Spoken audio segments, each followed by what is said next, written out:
to talk for a couple of minutes about a horse's safe zones and the danger zones. These are not the zones that are safe for the horse. These are the zones that are safe for you, where it's safest for you to be and where you do not want to be. So the horse has three really dangerous pieces of equipment. The first one, this part right here. This head is massive. It's a solid bone. It can move in almost any direction. It's attached to an extremely flexible neck.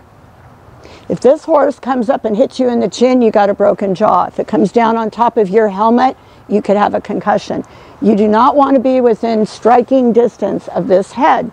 But the head also has the parts of the horse that are taking in all the information.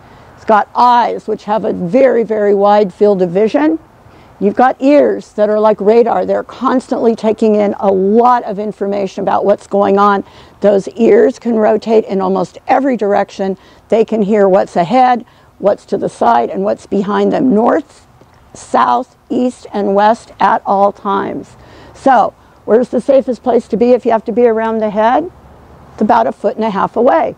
So the horse knows where you are, you know where the horse is, you have room to move away, he has room to move away. Another part of the horse that can inflict a lot of damage are these teeth. Let's see if he'll let me show them to you.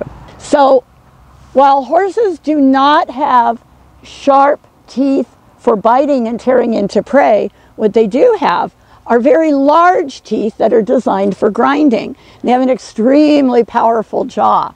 It's designed to pull grasses out of the ground that might have a really dense root structure, and it's also designed for grinding. This is his tongue. Do you see this big gap here where his tongue is? So that space is how horses bring hay and forage into their mouths and then transfer it to those back molars which do all the grinding.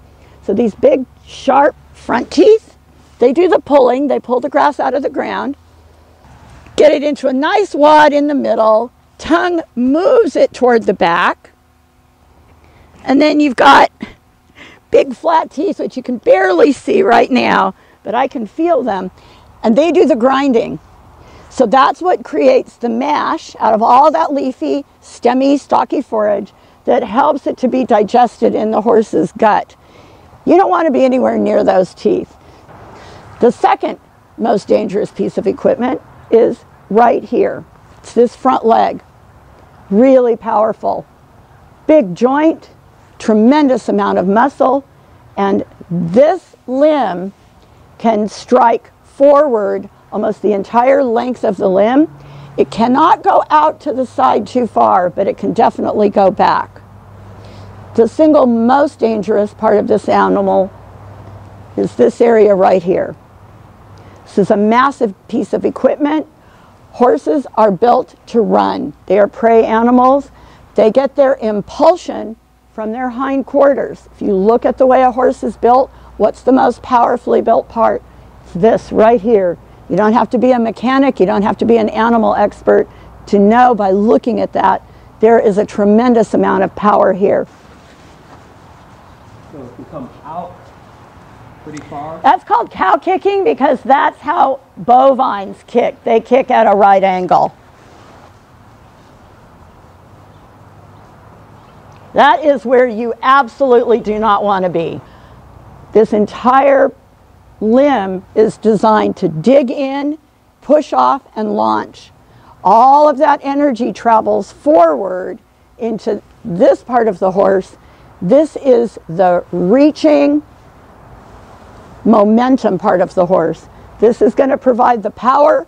This is going to keep it going. This is balance. So if you have to work around the back end of the horse, you want to make absolutely certain you know where these feet are, you know what those ears are doing. If those ears are back, that horse is not happy, and you really need to step away, give him his space, and make sure he's feeling okay that you're around him. Right now, this guy's interested more in what's going on out there. That's a good thing. He's not concerned about what I'm doing. However, I want to make sure he knows where I am and that I'm not startling him so that he suddenly wants to launch with that back leg. Whenever I'm moving around the back end of the horse, I'd like to be as far away as I possibly can. If you have no no constraints. You've got as much room as you need. Try to keep at least 2 horse lengths between that back end and you. You walk around. Hey, buddy. Hey, Skipper. Good boy. He knows where I'm at. I can tell because he turned his head a little bit. Now he's sort of looking at me. Hey, guy. Good boy. Now I'm going to walk back around.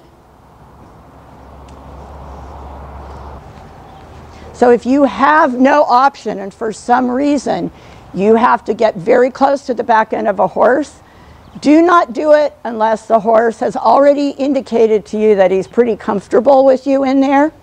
And do not do it at all if you are close to a wall, a fence, or any kind of immovable object. But if you have to, make sure that guy knows you're there. A nice pat on his rump. Maybe just hold his tail, move around him, keep your eyes on him, and stay very close to him like that. Here's another signal that tells me that this horse is pretty relaxed. Just a minute ago, he was standing with this back leg that's next to me cocked. Now, right now, he's got all 4 feet on the ground, but he's in a very relaxed position. How do I know? Because those hind feet are really close together. He can't really take off with those feet close together. He definitely can't take off if he doesn't have all his weight firmly planted on both those feet.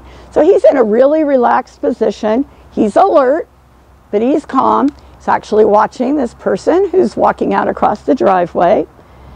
And he is nowhere ready to take off. However, if something surprised him from the right side of him or the left side, he could jump sideways just because you get that kind of reaction.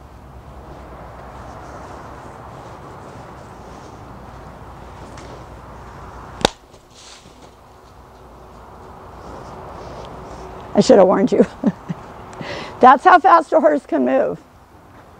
So now he's really watching me. He's going to jump away to get away from that thing that scares him or surprises him. Oh boy. Now he's really alert. I'm the thing that scared him, so now I have to get his trust back. So how am I going to do that? Hey, guy, you're okay. Good boy. Good boy. It's okay. So he's moving away, but he's looking at me.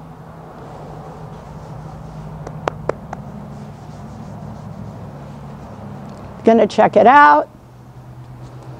He's going to keep an eye on me.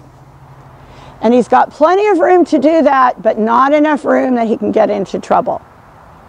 Good boy.